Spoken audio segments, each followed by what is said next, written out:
24 Hour Sports. Don't forget to like, comment, and subscribe. Lately, I've been hearing a lot of rumors, a lot of talking, a lot of people who are saying Jalen Ramsey is no longer that guy.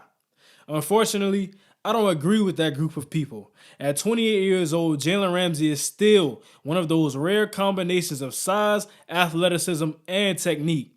Additionally, one of the rare players who I think can be an all-pro corner, nickel, and safety. The Rams have put themselves in a cap room straitjacket. Trust and believe when I say that is the only reason we have even heard a peep of Jalen Ramsey trade rumors. But it's been a minute, and if you're new to this channel, then you know that it's now that time. Let's roll the tape. Jalen Ramsey played all over the field for the Rams, but ideally I like him in the nickel only because of his run defense and his instincts, which put him in play to be a star when he's closer to the ball. His coverage is something to be ecstatic about, but for me, I like a player who can thump as well. And you're probably wondering, if this is a corner, why are we talking about his run defense so much? How can he be worth a first round pick? And we haven't even talked about coverage. Well, let's talk about coverage now. And what some people thought was a down season for Jalen Ramsey, he finished as PFF's third-rated cornerback behind Patrick Surtain and Sauce Gardner. How you like that? How you like those two corners? That's for all the stats nerds. And while Jalen Ramsey allowed 7 touchdowns this year, he showed elite reps time and time again. Right here against DK Metcalf, he mirrors him step to step from an outside leverage assignment. The only thing that I would change here is how he breaks on the ball. Instead of breaking over the top, I would play through the ball, through the inside shoulder to cause a deflection or a drop. Now let's take a quick pause right here. I'm not even going to sugarcoat or lie to you. This is easier said than done when you're trying to guard Calvin Johnson's little cousin and Geno Smith is firing darts. So we have to keep that into consideration. But guess what? I think Jalen Ramsey also watched his tape because in their second matchup, Week 18, he does all of the things that I aforementioned, but he doesn't go for a drop or a deflection. He gets a pick. Try me once, that's a shame on me. Try me twice, that's a shame on you. Right here versus Mike Williams, this is another beautiful rep in an off-man alignment. He has a nose for the ball, and as soon as the receiver sits his hips, he's coming downhill. Literally. We can look, we see it right here. As soon as he sits down that route, Jalen Ramsey breaks on the ball, makes a nice tackle.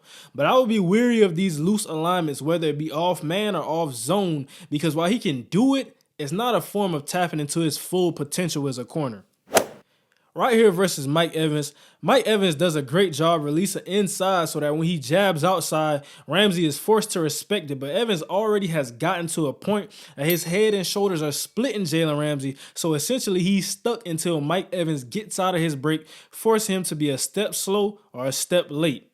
This is a good job by Mike Evans, but it's also some of the things that we see with Jalen Ramsey in man coverage. In zone coverage, I think it's a lot due to his instincts. He's looking for the ball. He's trying to play the ball. And sometimes that can get you caught, especially when you have deep zone responsibilities. That's maybe why we see the big plays. Mike Evans going deep, other guys going deep. And it's looking like Jalen Ramsey just got toasted, like he's slow. But he's not slow. It's some of the instincts playing a role into that. So ideally, with that being said, I still think Ramsey is truly a corner that can hold up on the island like very few can. His elite versatility comes from being able to play inside and out, and this allows him to guard any team's best receiver. 1 week it may be CeeDee Lamb, who's geared towards more of a slot guy, and 1 week it may be DK Metcalf, who is a true X receiver. So with that in mind, my advice to any team trading for him would be that if you're not going to pressure corners a lot or allow Jalen Ramsey to move around, be physical in the box, then I think you should just leave him alone, honestly, because that's not tapping into his full potential. I don't know where Ramsey ends up, and I don't even know if he gets traded out of LA. But my 3 destinations that I could possibly see are Detroit Lions, Pittsburgh Steelers, and Minnesota Vikings. Comment below what team you would like to see him on, and do you even think he gets traded before the next season? With that being said, thank you for watching. We out.